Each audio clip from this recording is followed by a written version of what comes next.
When all my labors and trials are o'er, and I am safe on that beautiful shore, just to be near the dear Lord I adore, will through the ages be glory for me.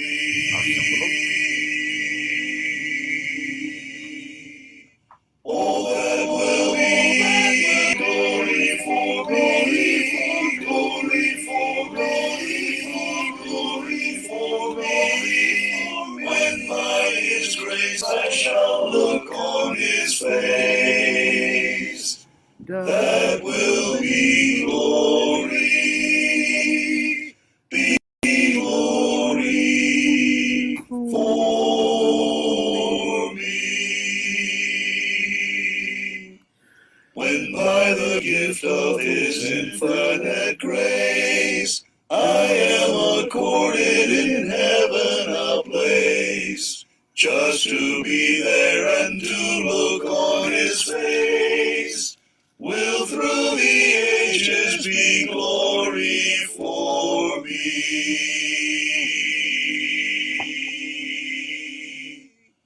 Oh, that will be glory for glory for glory for glory for glory, when by His grace I shall look on His face. That will be glory, be glory for me. Friends will be there I have loved long ago. Joy like a river around me will flow. Yes, just a smile from my Savior I know, will through the ages be glory for me.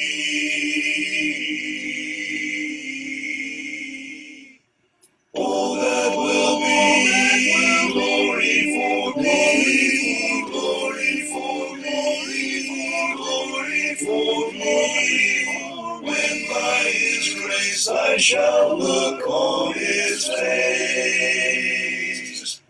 That will be glory,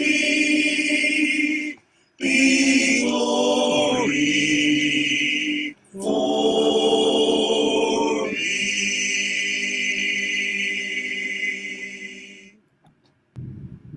There's a call comes ringing o'er the restless waves in the light, in the light. There are souls to rescue, there are souls to save. In the light, in the light, in the light, the blessed gospel light, let it shine from shore to shore, in the light, the blessed gospel light, let it shine forevermore, forevermore. We have heard the Macedonian call today, in the light, in the light, and the golden offering at the cross we lay, in the light, in the light, in the light, the blessed gospel light, let it shine from shore to shore, in the light, the blessed gospel light, let it shine forevermore, forevermore. Let us pray that grace may everywhere abound, in the light, in the light, and the Christ-like Spirit everywhere be found, in the light, in the light, in the light, the blessed gospel light, let it shine from shore to shore, in the light, the blessed gospel light, let it shine forevermore. Let us not grow weary in the work of love. loves in the light. Send the light. Send the light. Send the light. Let us gather jewels for a crown above. Send the light. Send the light. Send the light. Send the light. Send the light. Send the light. The blessed Blessed gospel light. Let it shine. Let it shine. From shore to shore. From shore to shore. Send the light. Send the light. The blessed gospel light. Let it shine. Let it shine. Forevermore. Forevermore. Seek ye first the kingdom of God and His righteousness, and all these things shall be added unto you. Alleluia, alleluia. Seek ye first the kingdom of God and His righteousness, and all these things shall be added unto you. Alleluia, alleluia. Ask and it shall be given unto you. Seek and ye shall find. Knock and the door shall be open unto you. Alleluia, alleluia. Ask and it shall be given unto you. Seek and ye shall find. Knock and the door shall be open unto you. Alleluia, alleluia.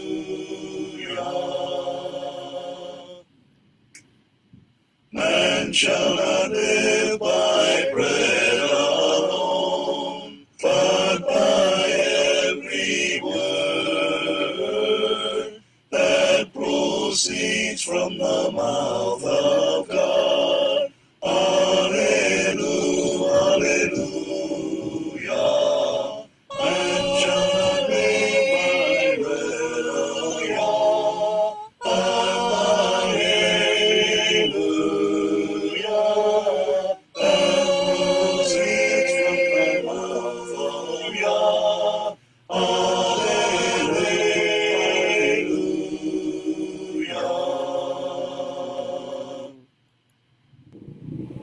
Careless soul, why will you linger, wandering from the fold of God? Hear you not the invitation? Oh, prepare to meet thy God. Careless soul, oh, heed the warning, for your life will soon be gone. Oh, yes, your life will soon be gone. Oh, how sad to face the judgment, oh, how sad to face the judgment, unprepared to meet thy God, Why so thoughtless are you standing, while the fleeting years go by, and your life is spent in folly? Oh, prepare to meet thy God. Careless soul, oh, heed the warning, for your life will soon be gone. Oh, yes, your life will soon be gone. Oh, how sad to face the judgment, oh, how sad to face the judgment, unprepared to meet thy God, Hear you not the earnest pleadings of your friends to wish thee well? And perhaps before tomorrow you'll be called to meet thy God. Careless soul, oh, heed the warning, for your life will soon be gone. Oh, yes, your life will soon be gone. Oh, how sad to face the judgment, oh, how sad to face the judgment, unprepared to meet thy God,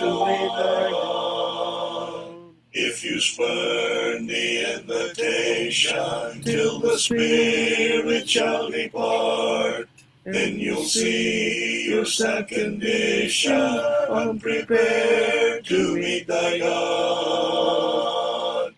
Careless soul, read the warning, for your life will soon be gone. Oh yes, your life will soon be gone. Oh, how sad to face the judgment, oh, how sad to face the judgment, unprepared to meet thy God.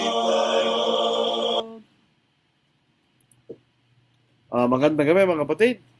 Bagamat narinig po natin ang kulog dyan dito po sa ating lugar. Parang nagbabadya po na uulan. Yun po ang pahayag po ng Pag-asa na magkakaroon po ng mga malalakas na pagulan sa parting gabi. Ang tawag nila po ay thunderstorms kanila. Baka ito na nga po, ano po. Pero hindi pa naman po umuulan. Sana magkakarinigan pa rin po tayo mga kapatid.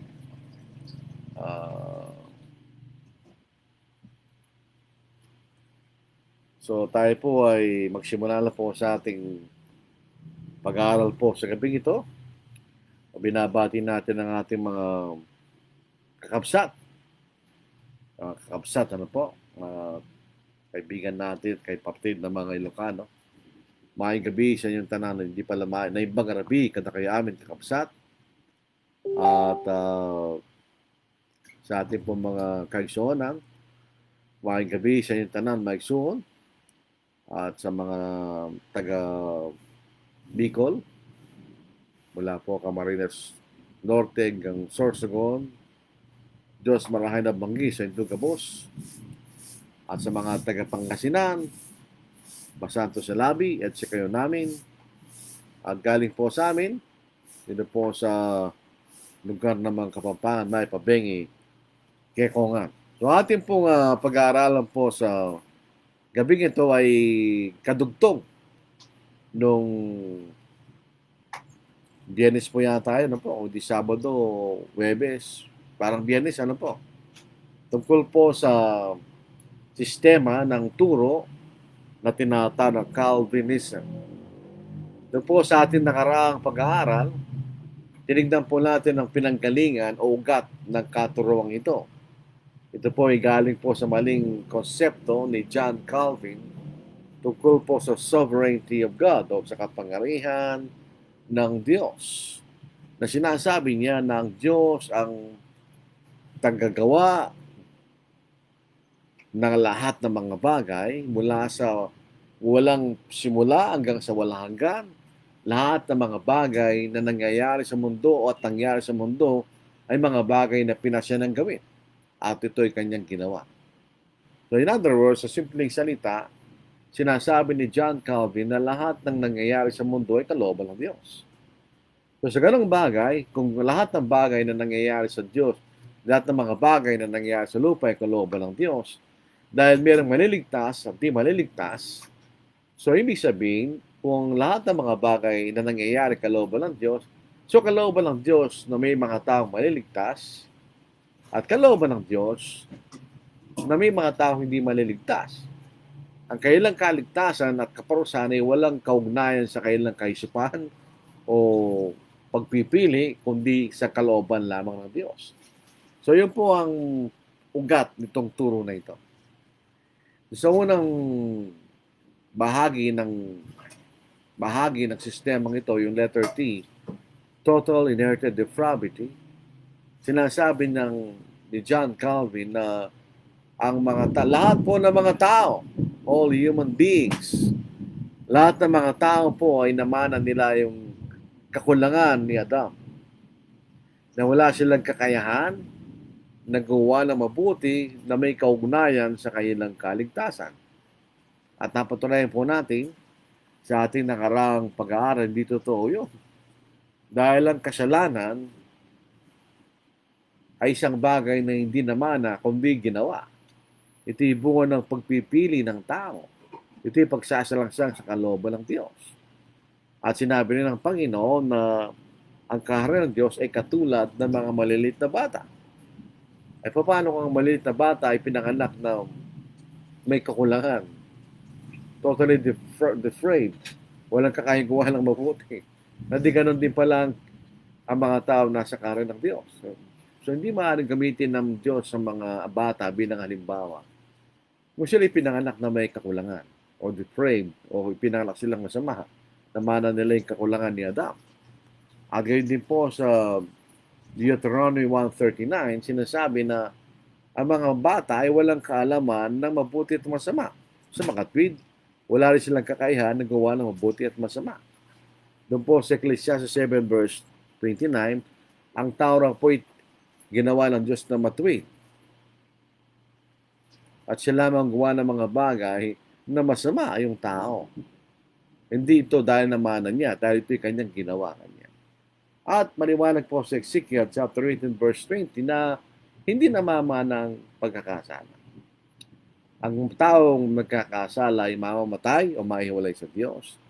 Ang anak ay hindi magdadalas ng kasamaan ng ama, ni ang ama ay magdadalas ng kasamaan ng anak.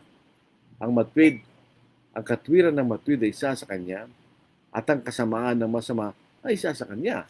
So hindi po totoo yung totally inherited depravity. Hindi natin namana yung kasalanan ni Adam, at hindi rin natin namana yung kakulangan ni Adam. Tayo pinanganak na walang sala, tayo pinanganak na inosente, at tayo po'y nagiging masama pag lumalaki tayo at nagkakaroon na tayo ng kaisipan na piliin ang masama. Doon po tayo nagiging masama. Dahil tayo po'y nagkakasala. Hindi dahil namanan natin. So dito po sa gabing ito, itutuloy po natin itong serie na ito, yung Unconditional Election. Sa ating pong pag-aaral, hindi po tayo nagtuturo at pinupuna ang aral ng iba na wala tayong katibayan. Tandaan po natin, pag tayo mahatol, kailangan tayong humatol ng matuwid. Kung sinasabi natin ang aral ay hindi tama, kailangan mapatunayan natin na hindi tama. Marami po sa atin, pinupuna natin ng maling aral ng iba na hindi naman natin naunawaan kung bakit mali. Kailangan hindi po gano'n. Kailangan tayo may katibayan, may katunayan na anumang bagay na pinupunaan natin, kahit anumang larangan, lalo sa larangan ng pananampalataya, kailangan na may tayong katibayan. At totoo nga sinasabi natin na itong aral na ito ay mali kung ang pag-uusapan ay pananampalataya. Ang definition po ng conditional election, ito po yung actually tinatawag na predestination, na may tinalaga. Ito po yung aral na sinasabi ng Diyos ay pinili niya ang ilang mga individual para sila maligtas bago pa nilalang ang sanglibutan.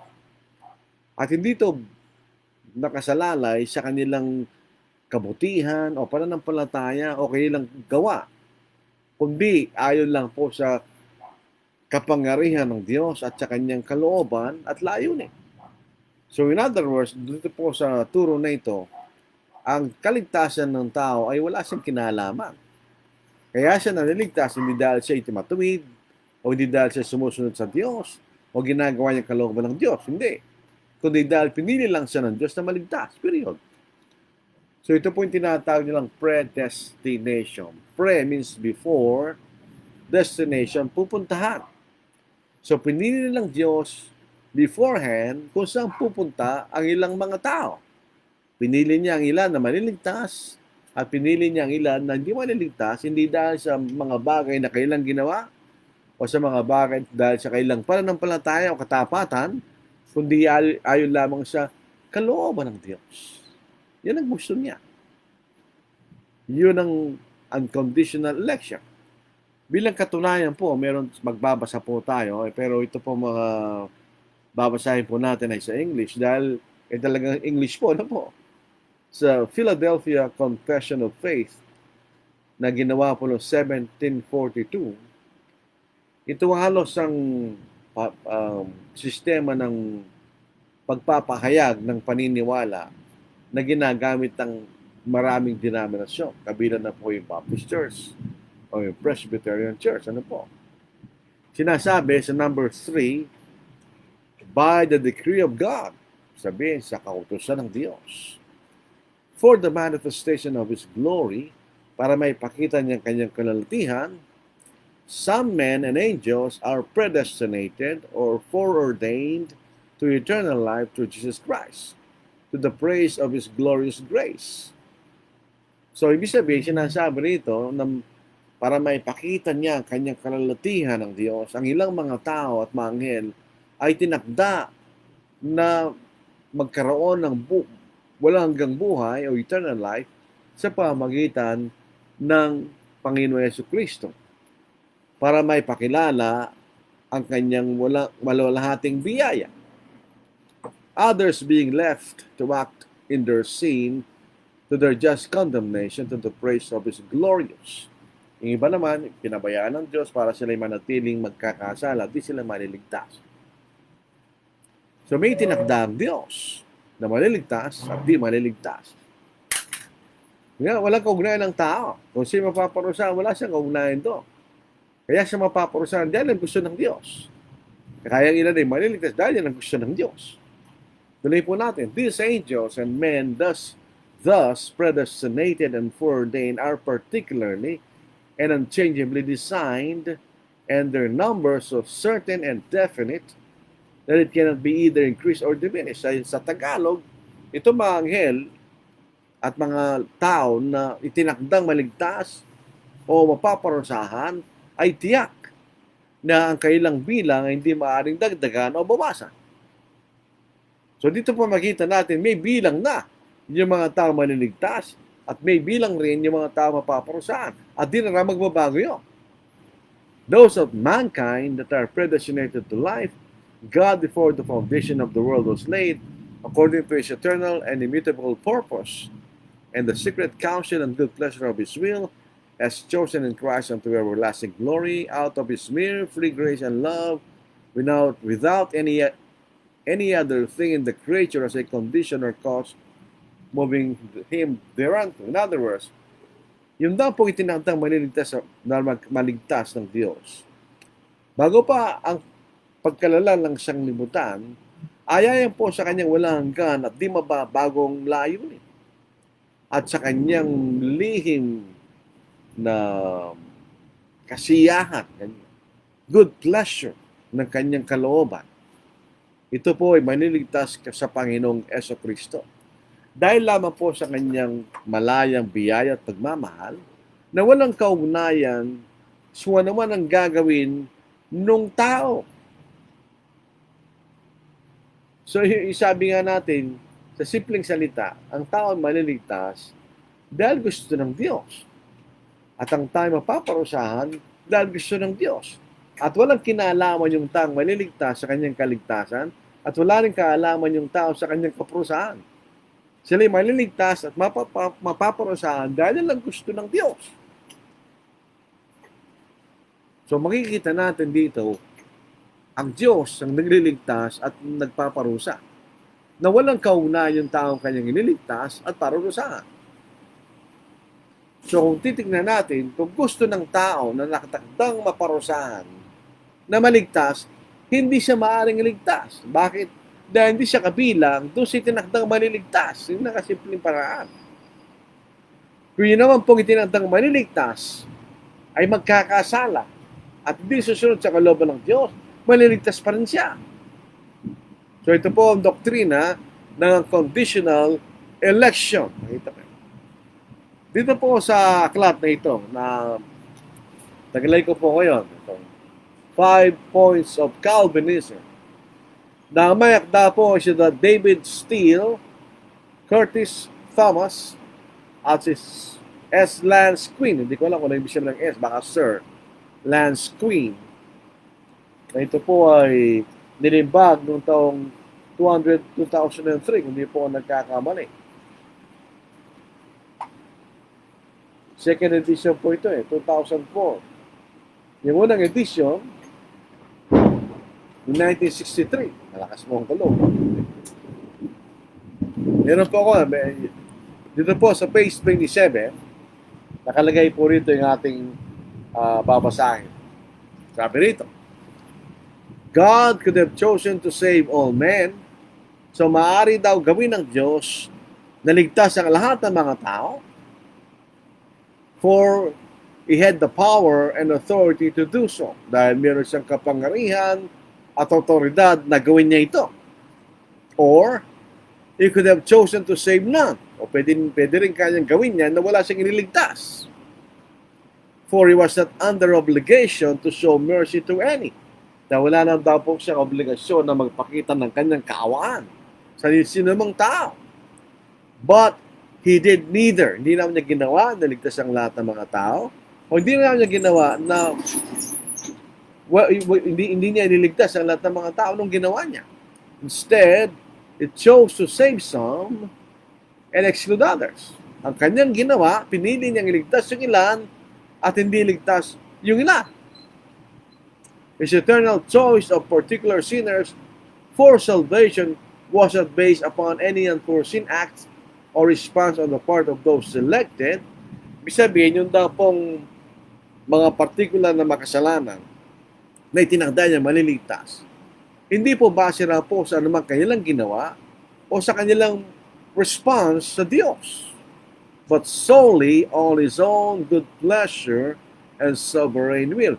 Ito na po ay base sa kanyang kasiyahan at sa kanyang makapangyarihang kalooban. Ito po ay nasa page 27 ng aklat na ito. So, yung simple lang, sabihin, ang simpleng definition, ang conditional salvation, niligtas sila ng Diyos dahil gusto ng Diyos. Pinarusahan sila ng Diyos dahil gusto ng Diyos. Walang kaugnayan yung taong iniligtas at mapaparusahan. Once upon a time po, nung sa Lapas Tarlac noon, bago kami nagsumamba, may dumating na isang tao na baptist. Sinasabi nga niya, ang kaligtasan ay nakasalanan lang sa Diyos at walang kinalaman ng tao ganyan. So sinabi niya na may tinakdang maniligtas ang Diyos at may tinakdang mapaparusahan ng Diyos. Ang tanong namin sa kanya, paano kung gusto maligtas ng tao? Pero hindi siya tinakdang iligtas ng Diyos. Sino may kasalanan? Hindi yung tao, kundi ang Diyos. So, yun ang doktrinang ito. Ito yung doktrinang predestination.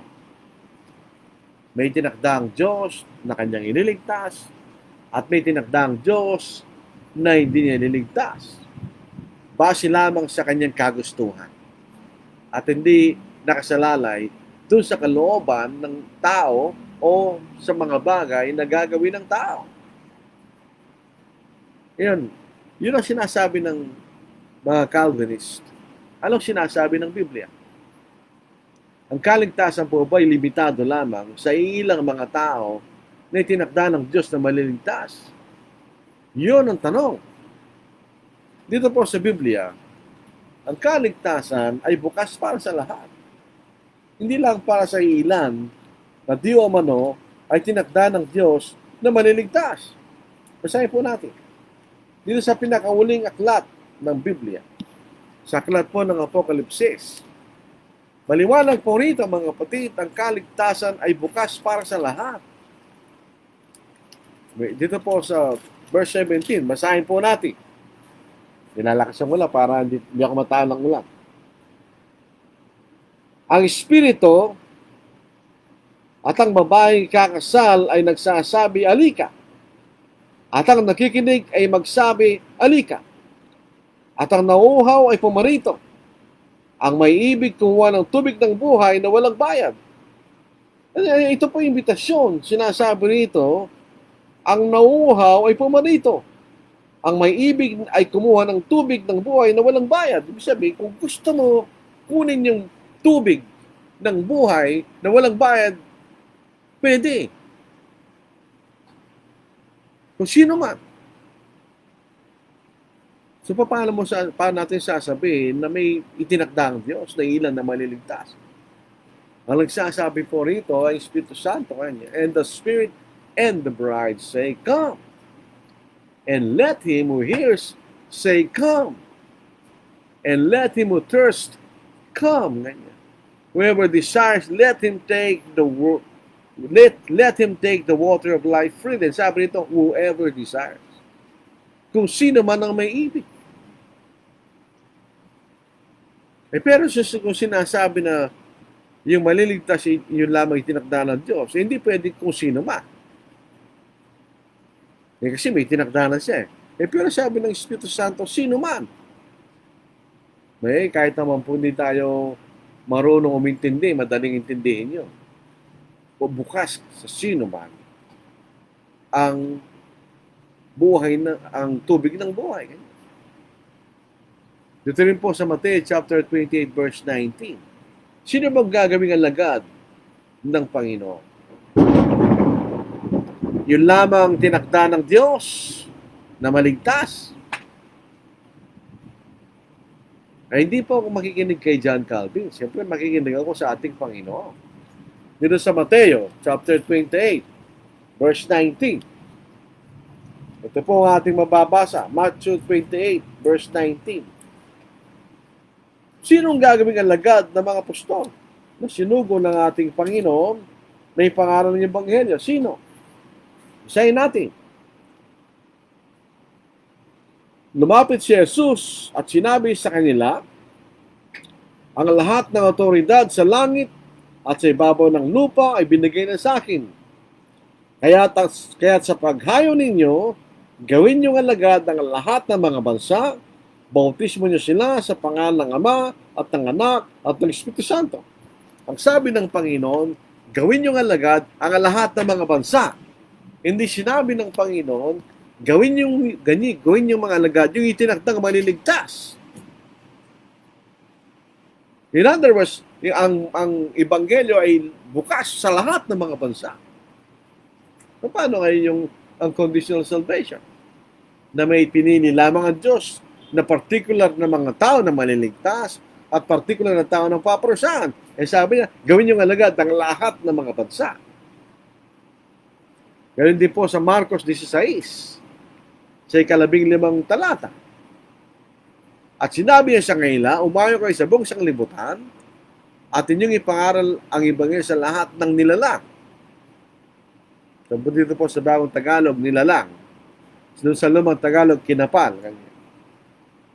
Ang sino mang sumasampalataya at bautismo na maliligtas, datapot ang hindi sumasampalataya parusahan. Sabi rito, ipangaral ng Ebanghelyo sa lahat ng nilalang. Sino yung maliligtas? Yung sumampalataya at mabautismohan. Hindi sinabi ng ating Panginoon, ang maliligtas ay yung itinakda lamang ng Diyos na maliligtas. Sabi niya, yung sumasampalataya at mabautismo na yung maliligtas. So may kondisyon, di ba? Ang sabi nila, ang conditional salvation. Ang sabi ng Panginoon, mayroong kondisyon. Na sumasampalataya at mababautismohan ay maliligtas. Sinabi rin po sa unang Timoteo, 2 kabanata at 4 talata, na ninanais ng Diyos na ang lahat ng mga tao ay maliligtas at makaalam sa katotohanan. Ano ba ito, mga kapatid? Kung totoo sinasabi ng John Calvin, at tama yung mga Calvinist, hindi sinungaling ang Diyos.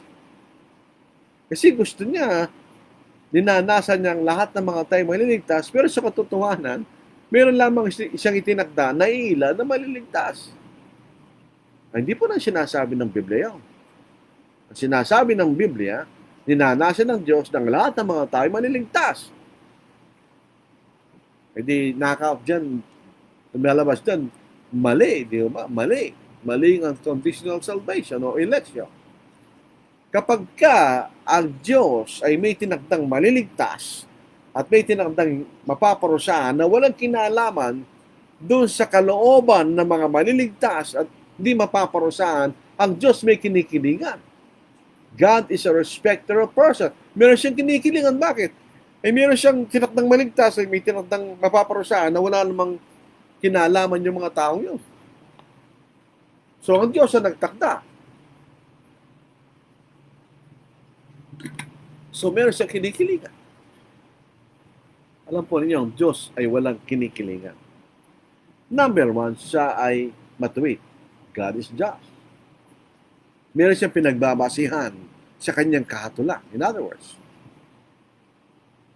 dito po sa gawa, noong Si Apostle Peter ay nakakita ng pangitain ng sinasa iba sa bubungan at may kumot na nagtataglay ng iba't ibang mga hayop kasama ng mga mararaming hayop ayon sa kautusan ni Moses na maaaring kainin. Ang sabi ni Apostle Peter, Panginoon, ang marumi hindi ko maaaring kainin kanya.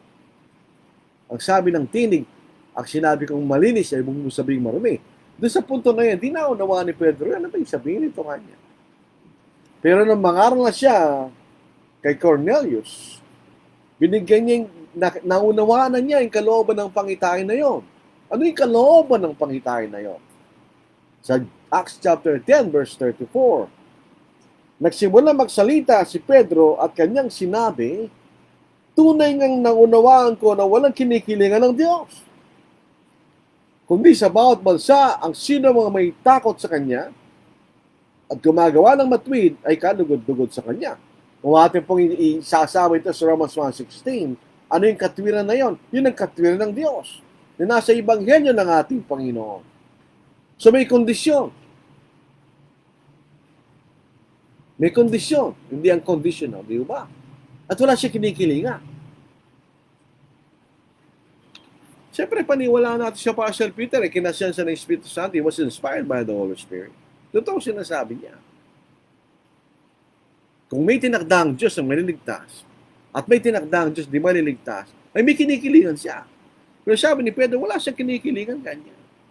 Kundi ang bawat gumagawa ng kundi sa bawat bansa na gumagawa sa kanyang katwiran, ay tatanggapin ng Diyos kanya. At siya maliligtas.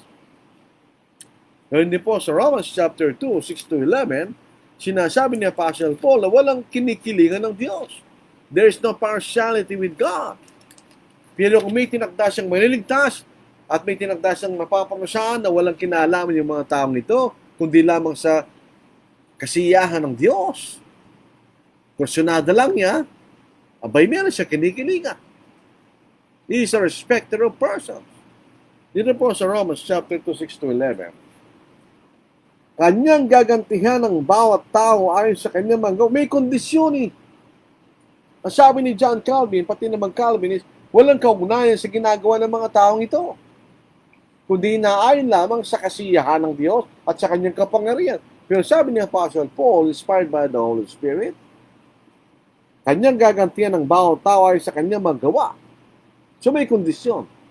Ano yun? Yung gawa mo.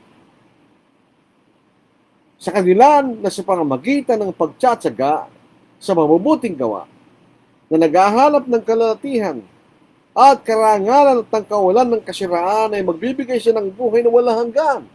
Sinong bibigyan ng buhay na walang hanggan? Yung itinakda niya? Hindi. Ano? Yung sa pamamagitan ng pagtsatsaga sa mabubuting gawa. So sila'y sumusunod sa kalooban ng Diyos. Yung kabaligtaran sa ikawalo, samantalang sa kanila na makasarili, selfish, at hindi sumusunod sa katotohanan, kundi bagkus ay sumusunod sa kasamaan, ay para sa kanilang pot at galit. Magkakaroon ng hirap at pigati sa bawat kaluluwa ng tao na gumagawa ng kasamaan. Una sa Hudyo at gayon din sa Grego. May kondisyon, di ba? Meron. Sa ikasampu, subalit kalalatihan, karangalan, kapayapaan, sa bawat gumagawa ng mabuti, unay sa Hudyo at gayon din sa Grego. May kondisyon ba mga kapatid na kaibigan? Meron. Bakit? Sapagkat ang Diyos ay hindi nagtatangi ng mga tao. Patay si John Calvin. Si John Calvin ay sa kanyang paniniwala at tuturo, ang Diyos ay may kinikilingan.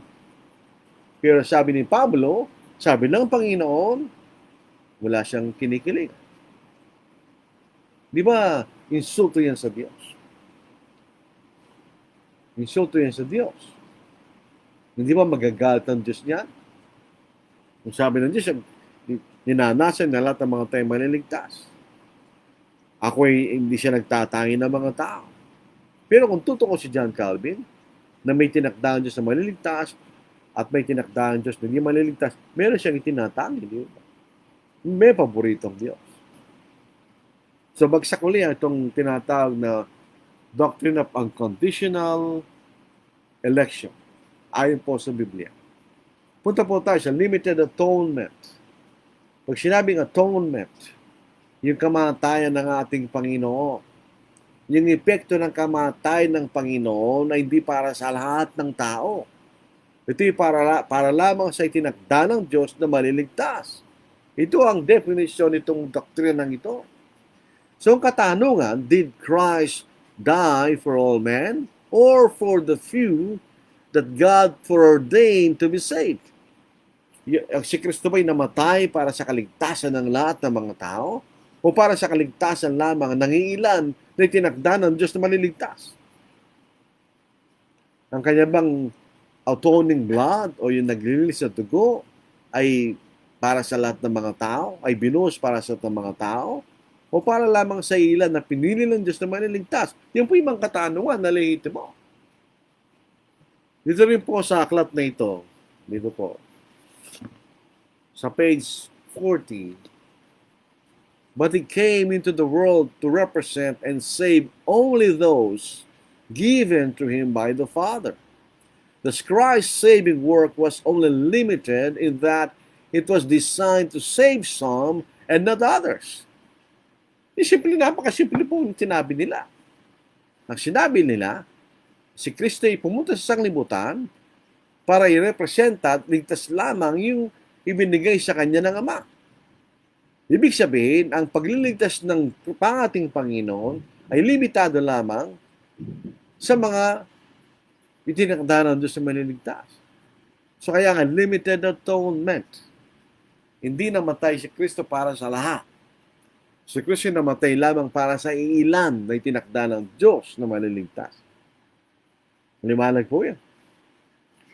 Hindi tayo nag-misrepresent dahil sila mismo sa kailang aklat, sinasabi nila yan. Ang ating otoridad ay ang Biblia. Ano itinuturo ng Biblia? Itinuturo ba ng Biblia na ating Panginoon namatay lamang para sa ilan o para sa lahat? Napakasimple lang. Kaya dito po nakikita yung karunungan ng kapatid. No, ako'y tinanong ko siya, ako'y binata pa. Paano ko sasagutin ng lahat ng mga maling aral na ito? Napakarami. Kailangan ba natin i-memorize lahat isa-isa? Sabi niya, hindi. Kilalanin mo lang kanya yung Biblia. Nasa karunungan ng Diyos, alam na niya yung mga lahat ng yan at meron siyang sagot. Kaya, totoo po. Ang Biblia ay simple lang. Ang aral ng mga tao ay komplikado. Sabi ng Panginoon, sabi sa Hebrews chapter 2 verse 9, at ating babasahin, ito po ang ating mababasa mga kapatid. Sa Hebrews chapter 2 verse 9, ito ang ating matutunghayan, siya pa'y namatay para sa ilan o para sa lahat. Kundi nakikita natin si Jesus na sa naling panahon ay ginawang mababa kaysa sa mga anghel, na dahil sa pagdurusa ng kamatayan ay pinutungan ng kalalatihan at karangalan upang sa pamamagitan ng biyaya ng Diyos ay maranasan niya ang kamatayan alang-alang sa lahat. Hindi sinabi dito alang-alang sa ilan na itinakda ng Diyos na maliligtas. Maliwanag po yun, di ba? Kahit sa English, sa New King James, but we see Jesus, who was made a little lower than the angels, for the suffering of death, crowned with glory and honor, that he, by the grace of God, might taste death for everyone. Kaya nga po sa Tagalog, para sa lahat kanyo. Upang sa pamagitan ng biyaya ng Diyos ay maranasan niya ang kamatayan alang-alang sa lahat. Excuse me. Patay si John Calvin.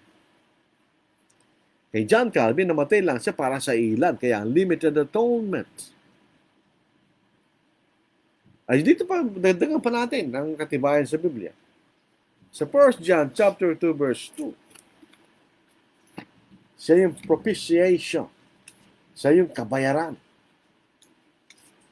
ng ating mga kasalanan. Kaninong kasalanan? doon sa kasalanan ng mga taong tinakda ng Diyos na maliligtas, babasahin po natin. Siya ang kabayaran para sa ating mga kasalanan, sa mga Kristiyano.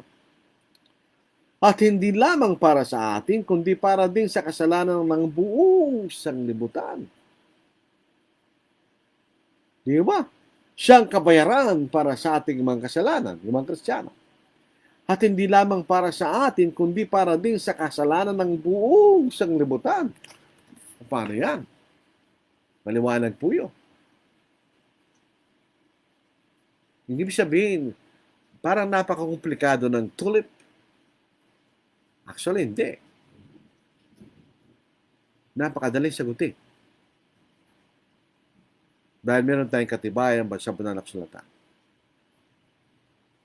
Binayaran ng Diyos sa pamamagitan ng Panginoon ang lahat ng ating mga kasalanan. He is the ransom for all. Alam po yung ransom, pag kay kinidnap, ito'y pambayad para sa iyo. Sa ransom, dahil binayaran ng kamatayan ng Panginoon ang lahat ng kasalanan. Ang kasalanan ng lahat. Tinubos tayo sa ating mga kasalanan. Kaninong kasalanan? Sa lahat. Sa 1 Timothy chapter 2, verse 6, verse 5. Sapagkat may isang Diyos at may isang tagapamagitan sa Diyos at sa mga tao, ang taong si Kristo Jesus, na ibinigay ang kanyang sarili na pagtubos sa lahat, na siyang patutuo sa buong sa tamang panahon. Sabi nito, pantubos sa lahat.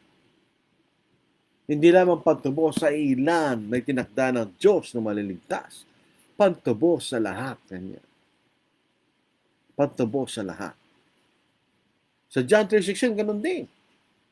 Sapat gayon na lamang pagmamahal ng Diyos ang libutan ay binigay niya kanyang buto ng anak na kung sino man ang sumampalataya sa kanya, hindi mapahamak, kundi magkaroon ng buhay na walang hanggan. Anong sinabi ng Panginoon? Na kung sino man kanya. Sa English, for God so loved the world that He gave His only begotten Son, that whoever believes in Him should not perish but have everlasting life. Whoever. Sino man. Maniwala kong Panginoon na. Sino man kayo. So walang limitasyon yan. Sino man. Sino man gusto maligtas. Ay liligtas ng Panginoon. Hindi lang iilang tinakda ng Diyos. Hindi umano. Allegedly. Hindi yan ang ating mababasa. Ang isang bagay na pwede lang basahin ay Matthew 26 verse 28. For this is my blood of the new covenant between God and man, the man Christ Jesus, who gave himself Kaya mo na, yung binasa, Matthew 26 verse 28, binabasa natin 1 Timothy. For this is my blood of the new covenant, which is shed for many for the remission of sins. Sabi na, many kanya. Many, tama kami, sabi ng Calvinist. Hindi para lahat many. Pero ang ibig sabihin ng many ay lahat. Yung po Greek word na pholon. Dahil kung ito ay limitado lamang, lalabag ito sa lahat ng binasa natin. Pero makikita natin ang kasulatan di lumalabag sa kapwa kasulatan. Kung ibig sabihin ng many ay lahat. Hindi lang iilang tinakda ng Diyos na maliligtas. Sunod po natin tignan yung letter I, irresistible grace. Irresistible, hindi mo kayang labanan. Ito po yung logical sa sistema nila. Kung itinakda ng Diyos ang ilan na maliligtas, at kung sila'y pinanganak na may kakulangan na wala sila magagawang mabuti para sa kanilang kaligtasan, ibig sabihin, kailangan ng Diyos siya gawa ng mga bagay para sila'y maligtas. Para magkaroon siya ng abilidad na sumampalataya. Ito'y ginawa niya sa pamamagitan ng pagsugo ng Espiritu Santo. Very logical, di ba? God has to save them. Dahil wala silang kakayahang gawin nila yon sa kailang sarili. Dahil sila'y pinanganak na may kakulangan, na may kaugnayan sa kailang kaligtasan. So, Diyos ang kailangan gawa ng paraan. Yun ay ginawa sa pamagitan ng pagsugo ng Espiritu Santo. Muli, babasahin po natin itong aklat na ito. Ano po? Buti na lang, nagkaroon po ng aklat na ito eh. Sa page 53 ng aklat na ito. Therefore, the Holy Spirit, in order to bring God's elect to salvation, yung pinili ng Diyos na maligtas, extends to them a special inward call. Ito yung nanggagaling sa loob, kanya eh. Galing yun. Mamaya, mababasa natin. In addition to the outward call contained in the gospel message. So, yung outward message ay Ebanghelyo. Eh kaso, yung tao na itinakda ng Diyos na maliligtas ay ipinanganak na may kakulangan. Nagawa ng mabuti na may kaugnayan sa kanyang kaligtasan. So, wala pa rin siya magagawa kahit na pinapangalan ng Ebanghelyo. So, nung solusyon ng Diyos, sinugo niya yung Espiritu Santo sa taong yun. Basahin po natin. Through this special call, the Holy Spirit performs a work of grace within the sinner, which inevitably brings him to faith in Christ. So, meron daw gagawin ng Espiritu Santo sa taong yon para magkaroon siya ng kakayang sumampalataya. Pero sinong gawa nun? Hindi yung tao, kundi yung Espiritu Santo. Kaya nga irresistible grace, walang magagawa yung tao. Ang gagawa ay ang Espiritu Santo. Ito po yung tinatawag ng direct operation of the Spirit. Ang kaligtasan ng maliligtas ay walang kaugnayan sa kanyang kalooban. Kahit ayaw ng taong yon na maligtas, maliligtas pa rin siya sa pamagitan ng diretsong paggawa ng Espiritu Santo. So hindi yung tao mismo nagligtas sa sarili niya, kundi ang Espiritu Santo. Yun ang irresistible grace. You cannot resist the grace. You cannot resist the Holy Spirit na nagdadala ng biyayang yun. Muli, mga kapatid, basahin natin ang Biblia. What does the Bible say? Pwede mong labanan ng Espiritu Santo. The Holy Spirit can be resisted. Taliwas sa sinasabi, irresistible grace. The Spirit can be resisted. Pwede mo siyang tanggihan. Dito po sa Gawa, chapter 7, verse 51. Naalala po yung si Esteban na nangaral. Ito ang kanyang mabagsik na pananalita. Sabi ng iba, bawal na po mabagsik na pananalita. Hindi nagkasal si Esteban o si Stephen, dahil ito mabagsik niyang pananalita. Kayong matitigas ang ulo at hindi tuloy ang puso't mga tenga, kayo'y laging sumasalungat sa Espiritu Santo. Kung ano ang ginawa ng inyong mga ninuno, ay gayon din ang ginagawa ninyo. Sinasalungat niyo ang Espiritu Santo. Sa English, you stiff-necked and uncircumcised in heart and ears. You always resist the Holy Spirit, as your fathers did, so do you. Palagi naman nilang sinasalungat ang Espiritu Santo pala eh. Sa maliwanag nito, pwede mo salungutin ang Espiritu Santo. The grace can be resisted. Di ba? Dito po sa Pangalan Thessalonica, sa ikalimang kabanata, ikalabing-siyam na talata, pwede mong patayin ang nigas ng Espiritu. You can quench the Spirit. Kaya sabi niya, do not quench. Huwag niyong patayin ang nigas. So pwede lang patayin. Kasi paano may pagbabawal isang bagay na hindi mo pwedeng gawin? Do not quench the Spirit. Basahin po na sa Tagalog. Huwag niyong patayin ang dingas ng Espiritu. Kung pinagbabawalan sila huwag patayin ang dingas ng Espiritu, in other words, by necessary interest, pwede mong patayin ang dingas ng Espiritu. E di pa paano yung irresistible grace niya? Pwede mo pala siyang patayin ng dingas. Dito po sa John chapter 5 verse 24 kanya. Most assuredly I say to you, he who hears my word and believes in him who sent me has everlasting life, and shall not come into judgment but has passed from death into life. Paano siya maliligtas? Dahil sa Espiritu Santo na diretsong gumagawa sa kanya o dahil sa mismo ay nakikinig at sumasampalataya sa Panginoon. Malinig sa talata. Sino? Ang tao mismo. Hindi yung Espiritu Santo. Sa kabalitaan, sino ang hindi maliligtas? Yung hindi sumusunod. He who believes in him is not condemned, but he who does not believe is condemned already, because he has not believed in the name of the only begotten Son of God. So yung kaligtasan at kaparusahan, nasa tao yun. Kung anong pipiliin niya. Hindi dahil itinakda siya maliligtas, kaya darating Espiritu Santo, ang Espiritu Santo gagawa ng para maligtas yung taong yun. Aba, hindi po yan ang sinasabi ng Biblia. Dahil tignan po nyo, sa John chapter 5 verse 29, and come forth those who have done good to the resurrection of life, and those who have done evil to the resurrection of condemnation. Sinong gagawa ng kaligtasan? Yung gawa ng mabuti. Sinong gagawa ng kanyang kaparusahan? Yung gumagawa ng masama. Hindi yung Espiritu Santo, hindi ba? The Spirit can be resisted. At hindi yung Espiritu Santo mismo gumagawa ng kaligtasan.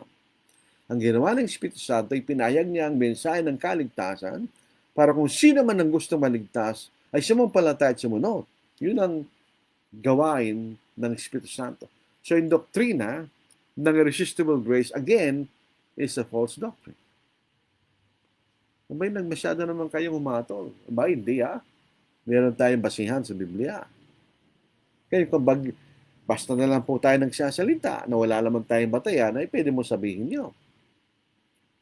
Kasi meron Kung tayo nasa korte ng batas at meron kang katibayan, hindi mo pwede sabihin na tulan mo yung tao na walang katibayan. Hindi po tayo pwede magkaroon ng accusation na walang katibayan. That's unrighteous judgment. Ako po, pag ina-accuse ko ang isang tao na nagsasalita na malingaran, meron akong katibayan. Obligasyon mo yun. Bilang matwid na humahatol. Diba? Perseverance of the saints. Once saved, always saved. Ito rin po yung kasama ng doktrina, wala tayong magagawa. Kung totoo yung aral ni John Calvin, kung may tinakda ng Diyos na maliligtas, kahit anong gawin ng mga tao, maliligtas pa rin sila. Bakit? Sapagkat sila tinakda ng Diyos na maliligtas. Simple lang, di ba? Sabi po na aklat na ito muli, sa page 64, the elect, o yung foreordained to be saved, the elect are not only redeemed by Christ and renewed by the Spirit, but also kept in faith by the almighty power of God. All those who are spiritually united in Christ through regeneration are eternally secure in Him. Nothing can separate them from the eternal and unchangeable love of God. Ito ang keyword po rito. Are eternally secure in Him. Kaya once saved, always saved. Ito pong doktrinang ito ay naipakilalang maayos doon po sa isang debate sa pagitan ni Hoyt Chastain at ni A.C. Grider. Si A.C. Grider ay isang Kristiyano, si Hoyt Chastain ay isang Baptist. Itong sabi ni Hoyt Chastain, if I killed my wife and mother and debauched or raped 1,000 women, I couldn't go to hell. Tagalog, kung pinatay ko ang asawa ko at ang aking magulang at ginahasa ko 1,000 babae, hindi ako pupunta sa impyerno kanya. Hindi ako maaaring pumunta sa impyerno. I couldn't go to hell. In fact, I couldn't go to hell if I wanted to. Tignan niyo, hindi ako pwedeng pumunta sa impyerno kung gusto ko. Bakit? Sino ba may gusto? Ang Diyos. Dahil tinakda kang mapaparusahan. O tinatakda kang maliligtas. Baligtad pala. Kung ikay tinakdang maliligtas, hindi ka pwedeng pumunta sa impyerno kahit gusto mo pumunta sa impyerno. Bakit? Sapagkat tinakda kang maliligtas na Diyos. Yan po, once saved, always saved. Ito po ay madaling sagutin sa Biblia. Isipin nyo, si Apostol Pablo po ay pinili ng Diyos, ng ating Panginoon, na maging apostol mula sa tiyan ng kanyang ina, sa aklat ng Galas. So, obviously, siya'y pinili ng Diyos. Pero bakit ganito sinabi ni Pablo? Kung totoo ang doktrina ng once saved, always saved, so si Pablo, once saved, always saved siya. Tinawag siya ng Panginoon eh. Walang duda na pinili siya. Bakit ganito? Sabi niya, but I discipline my body and bring it into subjection, lest when I have preached to others, I myself shall become disqualified. Hindi pwedeng sabihin ni Pablo yun kung hindi siya maaaring itakwil ng Diyos. Di ba? Sa Tagalog, English po yun, Tagalogin natin. Sa ating wikang Pilipino, ang national language ng Pilipinas. Kami po, hindi kami Tagalog. Hindi kami Tagalog. Kami Kapampangan. Pero tinatanggap po namin ng Pilipino bilang ating pambansang wika. Dahil kinakailangan magkaroon tayo ng pagkakaisa. At ang pagkakaisa ay idinudulot ng pagkapareho ng wika. Di ba? Side lang na po yan. Sa verse 27, ngunit sinusupil ko ang aking sarili. Katawa, bakit niya ginagawa yun? Kung ikay once saved, always saved, hindi mo na kailangan gawin yan. Sabi nga ni Old Chastain, kahit patayin ko pa yung asawa ko at nanay ko, kahit i-rape ko pa yung salibong babae, hindi ko maaaring pumunta sa impyerno kanya. I couldn't go to hell. In fact, I couldn't go to hell even if I wanted to. Kasi once saved, always saved. Kasi sabi ni Pablo, ngunit sinusupil ko ang katawan at ginagawa itong alipin upang pagkatapos na makapangaral ako sa iba, ako mismo ay hindi takwil. Hindi pwede sabihin ni Pablo, I myself shall become disqualified if he can't be disqualified. In other words, nung sinabi ni Pablo, when Paul said, I myself shall become disqualified, it means by necessary conclusion, he could be disqualified. Not once saved, always saved. Di ba? Sa 1 Corinthians 10:12, maaring bumagsak pang isang Kristiyano, hindi nag-iingat. Therefore, let him who thinks he stands take heed lest he fall. Bakit ka pa mag-iingat kung hindi ka naman maaaring bumagsak sa kaligtasan? Bakit ka pa nag-iingat? Halimbawa, wala kang kamatayan. Bakit sasabihin mo, mag-ingat ka, huwag ka tumulan sa building? Bakit hindi ka pwedeng tumulan? Hindi ka na mamamatay. Pero kung pwede kang mamatay, ba't ka tatalon? Pagbabawalan ka, huwag ka tumulan doon, mamamatay ka. Bakit pwede kang mamatay? Pero kung hindi ka maaaring mamatay, ba't siya pagbabawalan huwag tumulan sa building? Hindi rin siya mamamatay, di ba? Kaya dito po sa 1 Corinthians 10:12, kaya nag-aakalang siya'y nakatayo ay mag-ingat baka siya'y mabuhat. Kung hindi ka maaaring mabuhat bilang Kristiyano, bakit ka pa nag-iingat? Simple lang, di ba? Simple lang. Ang isang Kristiyano ay maaaring mawala sa katotohanan. Ang sabi kasi ng Perseverance of the Saints, you cannot fall. You cannot wander from the truth. Ganyan. Maliligtas ka. Walang problema yan. Bakit sinasabi ni James, pag ikay nawala sa katotohanan, ikay nagiging makasalanan. At kailangan kang ibalik. Pero kung totoo nga si Ibolis, ba't mo pa ibabalik? Kahit mapatayin nga niya yung asawa at nanay, maliligtas pa rin siya. Bakit mo siya pababalikin? Anyway, kahit anong panggawin niya, maliligtas pa rin naman yan. Kung totoo yung perseverance of the saints, once saved, always saved. Di ba? Bagay ito sabi ni James 5:19. Mga kapatid ko, kung sino man sa inyo ay naliligaw mula sa katotohanan, at siya'y pinapanumbalik ng sino man, dapat niyang malaman na nagpapanumbalik sa isang makasalanan mula sa pagkaligaw sa kanyang landas ay magliligtas ng kaluluwa mula sa kamatayan na magtatakip ng napakaraming kasalanan. Sinasabi rito ng Santiago pa, kay naligaw mula sa katotohanan, ay di ka maliligtas. Kaya kinakailangan ibalik. Pero kung totoo yung mga saved, ba't mo pa siya babalik? Kahit anong gawin niya, ligtas naman siya eh. Hindi totoo, di ba?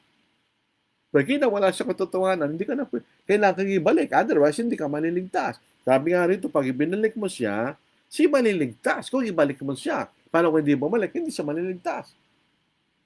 Paano yung once saved, always saved, mga kapatid? Napakaliwanag po ng mga bagay na yan. Dito po sa Galatians 5:4, ye have become estranged from Christ. You attempt to be justified by law, or by the law. You have fallen from grace. You cannot, tignan nyo, hindi ka pwedeng mahulog sa biyaya kung wala ka sa biyaya in the first place. Sinabi, yung nahulog sa biyaya, sila nasa biyaya na, ligtas na sila. Pero pwede siyang mahulog mula sa biyaya. Hindi siya, pwede pa rin silang hindi maligtas. Dito po sa Hebrews 3:12, bakit pinag-iingat? Sumunod sa Hebreo, mga kapatid. Beware, brethren, lest there be in any of you an evil heart of unbelief in departing from the living God. Ito yung mga Kristiyano na nagkaroon ng masamang puso ng kawalan ng pananampalataya, kaya nilisan nila ang buhay na Diyos. Kanya. So, pwede kang lumisan. Once saved, always saved. Pwede kang lumisan. Dito po sa maganda, dito po sa Hebrews 6:4. Tingnan nyo. For it is impossible for those who were once enlightened, so ito yung mga Kristiyano na, and have tasted the heavenly gift, and have become partakers of the Holy Spirit, and have tasted the good word of God and the powers of the age to come, if they fall away. So pwede sila tumalikod. Ito po yung active voice. Sila mismo tumalikod if they fall away, to renew them again to repentance, since they crucify again for themselves the Son of God and put Him to an open shame. If they fall away. So pwede silang umalis. Paano yung once saved, always saved dyan, mga kapatid? Dito natin makikita, hindi totoo yung once saved, always saved. Kailangan tayong lumago at manatiling tapat sa Diyos para tayo magkaroon ng kaligtasan. Meron tayong bahagi para sa ating kaligtasan. Tingnan sa 2 Peter 1:4-9, kailangan tayong lumago sa ating pananampalataya para tayo maligtas. By which have been given to us exceedingly great and precious promises, that through this you may be partakers of the divine nature, having escaped the corruption that is in the world through lust. But also for this very reason, giving all diligence, sa buong pagsisikap, kung once saved, always saved, ba't ka pa magsisikap? Parang ganito. Sasabihin ng guro, huwag ka maingay. Bakit po? Pasado ka na. Huwag ka mag-alala. Kahit bagsak ka pa, pasado ka na. Bakit ka pa magsusumikap? Pasado ka na eh. Bakit ka pa mag-aaral? Pasado ka na eh. Ngayon din ito, giving diligence. Bakit ka magsusumikap kung once saved, always saved? Giving all diligence, add to your faith virtue, and to virtue knowledge, and to knowledge self-control, to self-control perseverance, to perseverance godliness, to godliness brotherly kindness, to brotherly kindness love.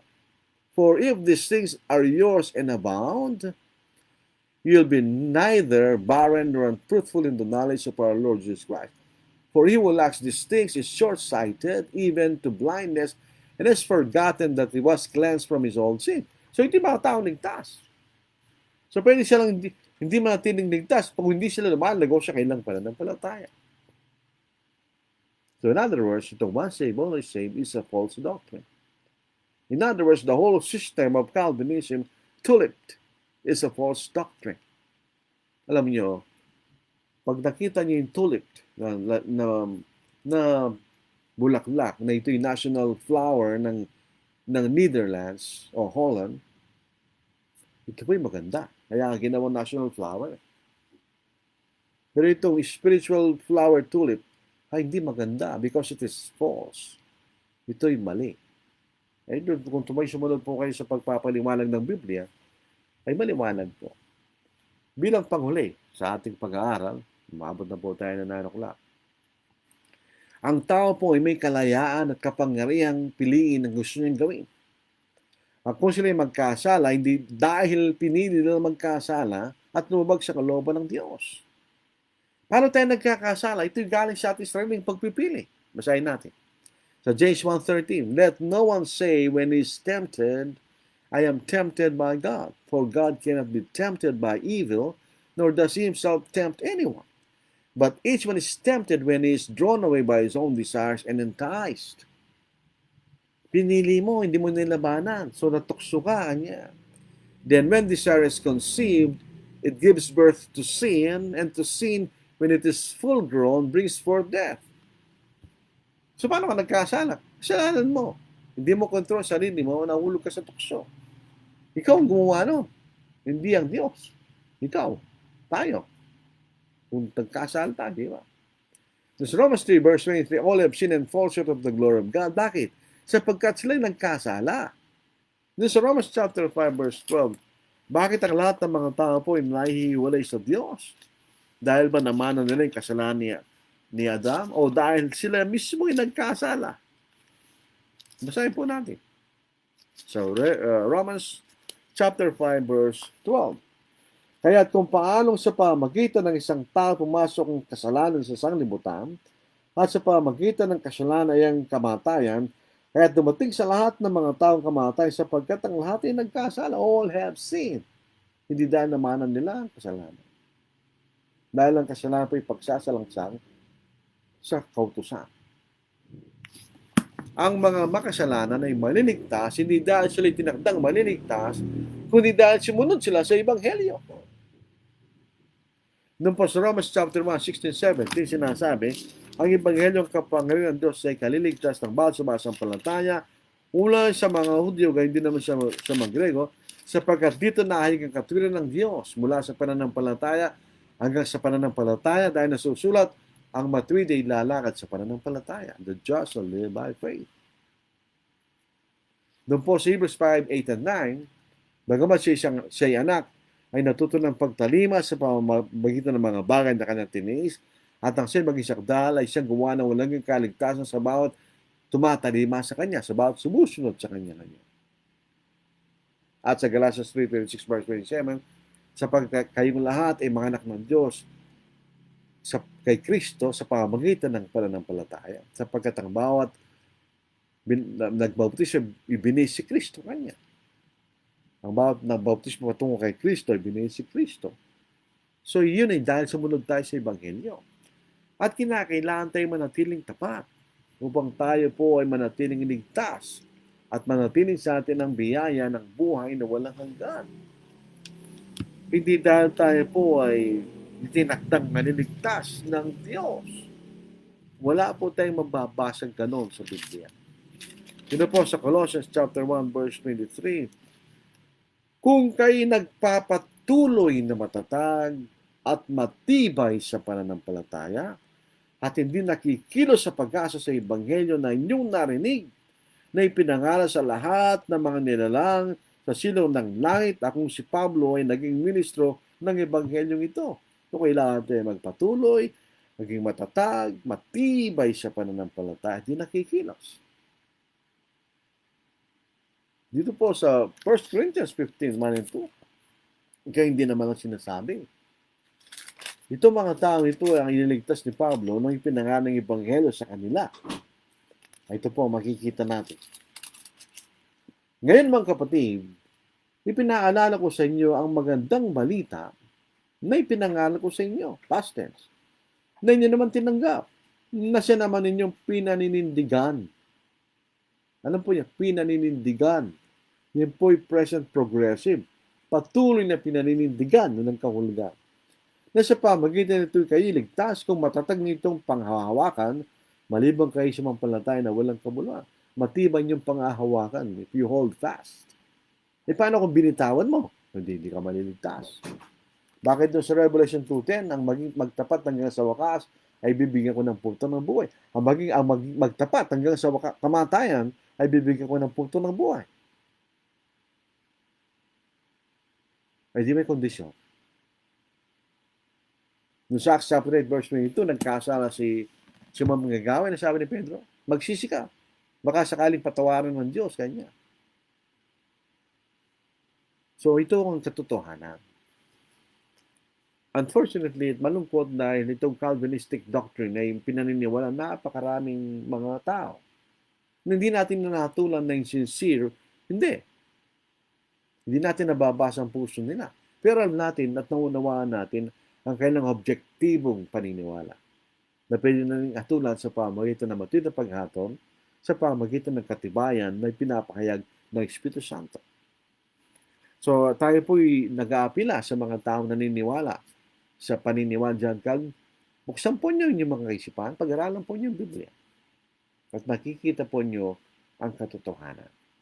Kung manatili po tayong saradong kaisipan, ay katulad lang po tayo ng mga Hudyo sa panahon ng Panginoon at sa panahon ni Propeta Isaias na saradong kaisipan, kaya hindi na nakita ang katotohanan ipinangangaral ng ating Panginoon. Dito po sa Matthew chapter 13 verse 14, matatagpuan rin po natin to sa Isaias, chapter 6 verse 9 to 10. Natutupad nga sa kanila ang propesya ni Isaias na nagsasabi, sa pakikinig kay makakarinig, ngunit kailanman hindi makakaunawa, at sa pagtingin kay titingin, ngunit kailanman hindi makababatid. Bakit? Sapagkat manhid ng puso ng bayang ito, at mahirap na makarinig ang kailang mga tenga, at ipinikit na lang kailang mga mata, baka ang kailang mga mata makakita at makarinig kailang tenga, at makaunaw ang puso nila, at manambalik sa akin sila aking pagalingin. Pag binuksan natin ang ating pagkaunaw at maging objective tayo sa katibayan sinasabi ng Biblia, maliligtas po tayo. Definitely. So tayo po nakatulong yung ating pag-aaral po sa gabing ito. Hindi po layunin po ng ating pangangaral na manira ng tao. Hindi. Gusto lang nating ipakita kung ano yung katotohanan. So maraming salamat, daghang salamat sa inyong pagpaminaw. Salamat kayong tamang karamdaman. Thank you very much for listening and watching. Okay, so buntugin na lang po natin ang bumati. Kung meron man po bumati at nagbigay po ng kailang comment, shoutout po sa inyo. Laurita Toroliza, na ibagarabi, kanta kay amin, kakapsap. Ito po matagal ko ng kaibigan to. Sukin na rin po natin. Buhat binata pa ako, may asawa na siya dahil may edad siya ng konti sa akin. Palagi po kayo magkasama sa Baguio City noon. Nag-a-attend po kami ng lectureship. Kami yung excited palagi. So yun po, hindi ko makalimutan itong kapatid na ito. Leonito Torreliza, na ibagarabi, kadakayan, kakabsat. Ibig sabihin, magandang gabi sa inyo lahat, mga kapatid. Si Solidad Ugali Banao, ito po yung byuda ni Brother Banao ng mga aral. Good evening, brother. Good evening din po, sister. Maraming salamat. Aljan Ocampo, good evening po. Taga Dubai po ito. Anak po ni Brother Jojo Ocampo. Nandun din sa Dubai. Good evening po kayo. Good evening din. Pero sa kanila niyan, gabi sa ating. Mga hapon pa siguro dyan, o magagabi na. Marisa Rieta Manzanillo, taga Caloocan City po. Magandang gabi po, Brother Lordy, and to all mga kapatid. Sabi niya, ito pong kapatid na ito ay pag Friday 9 o'clock, mayroon pong Zoom meeting. Siya naka-attend ako. Lately, hindi po ako naka-attend. Ronnie, ito po ay aming anak sa kasal, nanak sa kasal. Ronnie, good evening po. Sa akin lang po para robotic ang live video. Minsan nga, nakita ko nung simula, nag-robot siya. Mahina siguro ang signal dahil umuulan kanina. Pero ngayon po, ayos na siya. Dito yung Lacanlale, good evening po. Jimmy Bartolome Domingo, naimbag Arabi, tayo amin, kakabsat, customer, Kenka, kakabsat Lodi. Sabi ni Brother Jimmy, magandang gabi sa ating lahat, mga kapatid. At sa iyo rin, Brother Lodi kanya. Jeremy B. Georgie, maayong gabi, mga igsoon sa Ginoo. Ako kabalo kung taga-asa itong igsoon, pero Bisaya siya. Sa akin din, Brad, kasi umuulan, lakas ng kulog. At kanina po, nung kumikindad, nakikita sa robot ako eh. Pero ngayon okay na po eh. Normal na po ang galaw. Ito po. Sa request po ni Brother Jimmy. Birthday ng anak ko sa pangalawa, Brother Lordy. Kindly ask to include in your prayers. Tonight, up your sermon, kapatid. Thanks and may God bless you all. Sige po, malalangin lang po natin. Pasalamatan natin na binigyan siya ng karagdagan ng taon ng Panginoon. Wala pong masama doon. Good evening, brother. Medyo robotic. Signal problem. Sana nagugumanda po. Iba Senior Sani. Magandang gabi mga kapatid. Kaya Jesus na po ay mag-hiting na mga sa Kamiling Tarlac at sa Paniki.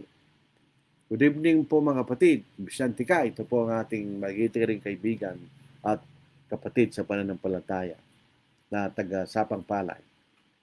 Sapang Palay, pero walang palay. Minsan may kawayan, Metro Manila, wala namang kawayan. Dito rin po sa amin, Babalakat. Yung Balakat po, halaman yun eh. Isang puno, wala rin. Wala kami nakikita. Siguro nung unang panahon marami, ngayon wala na. Ilan?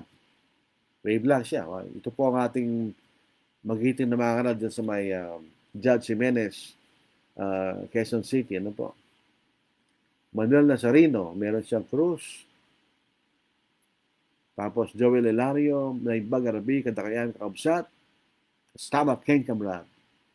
Asiel Dalan, ay po, ito po ay kapatid ng taga Sambales. Andrew Romero, Naibag Arabi, Kadakayamin, Kaubsat. Sabi niya, magandang gabi sa ating lahat mga kapatid. Si Liaka Colis, ito po ay mag-asawa, si Sister Dalia at Brother Calvin. Blessed evening, Brother Lodi, mga kapatid. May God bless us all. To God be the glory. Amen. To God be the glory. Wala po tayo, lingkod lang po tayo. Mawalar Kalas, na Ibag Arabi tayo kaabsat. Ang sabi niya, magandang gabi sa ating lahat mga kapatid. Ito po yung small but giant. Maliit lang po itong kapatid nito pag narinig niyang umawit. Ang taas ng boses. Halos hindi mo maabot yung tono ng boses niya. Robert Castillo Rances, na po yung tagagayan. Na Ibag Arabi tayo aming kakabsat. Yun din po yung magandang gabi sa ating lahat mga kapatid. Si Asiel Dalan, ang biyaya ng Panginoon Jesus at mapasa mga banal nawa, sinawa. Opo, kasi ang biyaya ng Panginoon para sa lahat yan. Ngayon tayong tinanggap natin yan nung tayo sumunod sa Ebanghelyo. Pero yung wala sa atin, pwede pa rin naman nilang tanggapin. Ito bukas para sa lahat. Marit Palesiano, ito po yung taga San Fernando. Good evening din, sister. Si Noely Villamor, alam po niyo itong kapatid na ito. Hindi nagbabago yung itsura niya. Tumatanda pero hindi nagbabago yung itsura niya. Nung binata pa ako, pumunta sa Angeles ito pero may edad sa akin. Kasama niya isang Amerikano kapatid no. Yung kasama niya Amerikano kapatid nagsabi sa akin. Tinanong ko, anong gagawin ko? Pag-aralan mo Biblia mo kanya. Pag napag-aralan Biblia mo, masasagot mo lahat yan kanya. Totoo po yun. Kaya binabati na si Brother Noli na po. Sila natang natitirang sa mga naunang generasyon ng mga mangaral. Halos nawala na po sila lahat. Hindi naman natin sinasabing mawawala na rin siya, pero malakas pa siya. Last February, nakasama namin sa Gasol meeting sa Tondo, Manila. Malakas pa eh. Ang kanyang pinagkakalungkutan lang, hindi raw siya marunong yung PowerPoint kanya. Yung papitik-pitik, hindi ako marunong yan kanya. Old school po siya, mga kapatid. Ang katuruan, once saved, always saved, ay hindi na ayon sa kasulatan. Ito po yung ayon kay Brother John Bautista. Sapagkat malinaw na itinuturo ng Biblia ng kaligtasan ay nangangailangan ng patuloy na pananampalataya at pagtitiis hanggang sa wakas. Mabala ng Hebrews 12:14, yung binasa natin kanina. Ang mananampalataya maaaring tumalikod kung matigas ang puso gumaling sa kasamaan. Si Demas, nagbigay po siya ng halimbawa na 2 Timothy chapter 4 verse 10. Nagsimulang tapat kung iniwan ang pananampalataya. Ipinakikita nito ang bagamat totoo at matatag ang kaligtasan mula sa Diyos. Ito ay dapat panatilin sa pamamagitan ng patuloy na pagsunod at paglakad sa Kanya. Amen. Ang salvation is always conditional on our faithfulness. Palagi yung totoo. So maraming salamat po sa inyong mga babati at comment. Alam po niyo, ito pong live sa Facebook, ito isang paraan lang ng pangangaral. Ay, alas 8 naman ng gabi, wala naman tayong gagawin na, di ba? So, di ba, magandang gamitin natin ang oras natin sa isang kapakipakinabang na paraan na may kaugnayan sa ating kaligtasan. So, bago ko makalimutan po, sulat ko muna yung request ni Brother Jimmy, sa kanyang anak. Dahil makalimutin na po tayo. Baka malimutan ko. So, loobin ng Panginoon at pagsisibakapan po natin, salo po ng Miyerkules, magkakaroon pa tayo ng Facebook Live.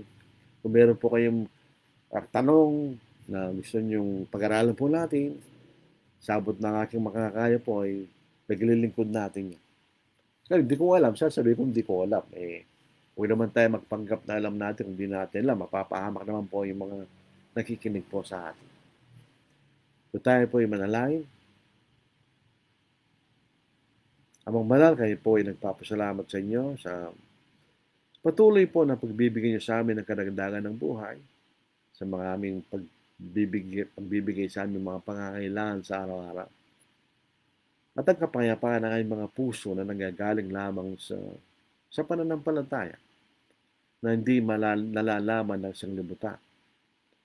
Kami nagpapasalamat sa Diyos sa patuloy na paglilinis sa amin ng dugo ng Panginoon kung kami nagkakamali. At kami nagsisisi, pinapayag namin ang aming mga pagkakasala. Kami amay nagpapasalamat sa lahat ng mga tapat na kapatid na nagsisilbi rin pong pagpapatibay po sa amin. Ama, sana po'y magpatuloy po ang pangangaral na ganito at sa iba pang paraan ng pangangaral ng iyong Ebanghelyo upang ang mga kaluluwa na nandun pa rin sa kadiliman at nawawala ay makita rin nilang liwanag ng katotohanan at maligtas po sila kung kanilang bubuksan ang kanilang kaisipan at tanggapin nila ang inyong katotohanan. Dinadalayan po namin ang pangalawang anak ni Brother Jimmy Bartolome Domingo na binigyan po niyo siya ng karagdagan ng kanyang taon na siya 2 taong gulang na. Sana po siya yung patuloy pa rin biyayaan ng pagpapatuloy sa buhay na ito at higit sa lahat o Diyos, sana siya lumaki na may pananampalataya sa inyo. Dinadalayan natin lahat ng may kaarawan ng mga kapatid na sana po sila ay maging masaya sa kanilang araw ng kanilang pagsilang. Pero sabi po ng kasulatan, mas mabuti ang araw ng kamatayan kaysa sa araw ng kapanganakan. Sana po ay maging masaya po kami sa aming mga taon na matitira, pero ang aming kagalakan ay nanggagaling po sa katotohanan na meron kaming pananampalataya sa inyo at meron kaming inaaso na pag-asa ng buhay na walang hanggan. Itulad niyo, Ama, na kami huwag maging mapagmataas, kundi kami mapagkumbaba sa harapan ninyo at sa harapan ng mga tao. Patawarin po niyo kami sa mga pagkakasala.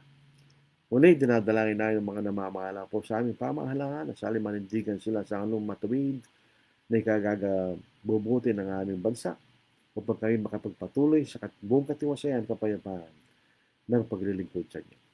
At ang mga bagay na ito ay aming hiningi, dakilang pangalan ng Kristo. Amen. Nakalimutan natin yung maawit pero patugtog pa rin natin sila. Ano po? The world all about me has now no allure. Its pleasures bring pain, its wisdom is vain. I seek a foundation that's steadfast and sure. I'll put Jesus first in my life.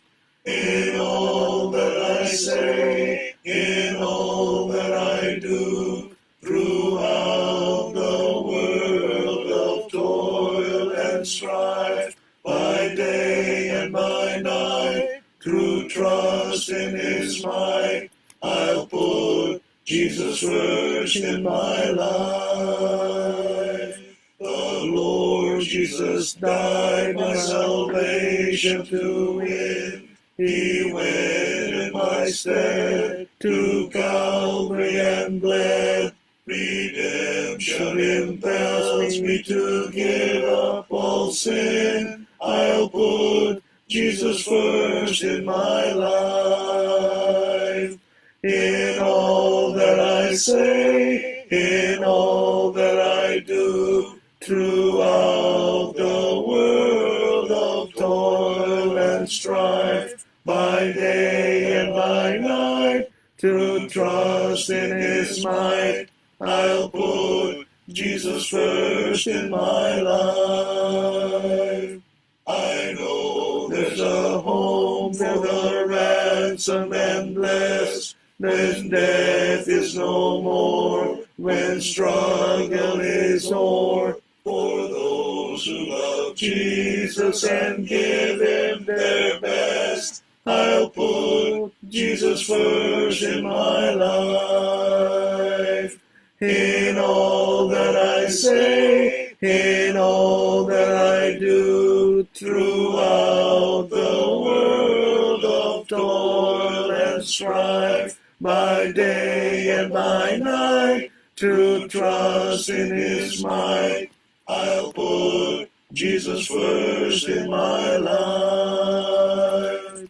Though earth's tribulations continue each day, though pleasures may call, though evil enthrall, His grace will protect me forever and I. I'll put Jesus first in my life. In all that I say, in all that I do, throughout the world of toil and strife, by day and by night, to trust in His might, I'll put Jesus first in my life. I stand amazed in the presence of Jesus the Nazarene, and wonder how He could love me, a sinner condemned unclean. Oh, how marvelous, oh, how wonderful, and my song shall ever be. Oh, how marvelous, oh, how wonderful is my Savior's love for me. For me it was in the garden, He prayed, not my will but thine. He had no tears for His own griefs, but sweat drops of blood for mine. Oh, how marvelous, oh, how wonderful, and my song shall ever be. Oh, how marvelous, oh, how wonderful is my Savior's love for me. In pity, angels beheld Him, and came from the world of light to comfort Him in the sorrows He bore for my soul that night.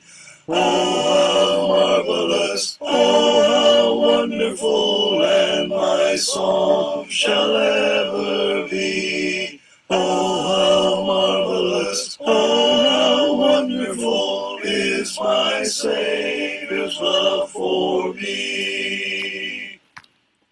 He took my sins and my sorrows, He made them His very own.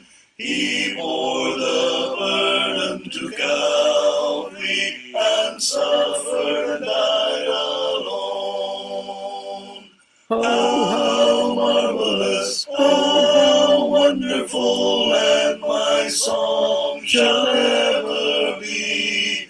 Oh, how marvelous, oh, how wonderful is my Savior's love for me. When with a ransomed in glory His face I at last shall see, 'twill be my joy through the ages to sing of His love for me. Oh, how marvelous, oh, how wonderful, and my song shall ever be. Oh, how marvelous, oh, how wonderful is my Savior's love for me. At tapos na po ang ating pangangaral sa gabing ito. Magandang gabi sa inyo lahat. At tayo po'y mag-ingat. God bless.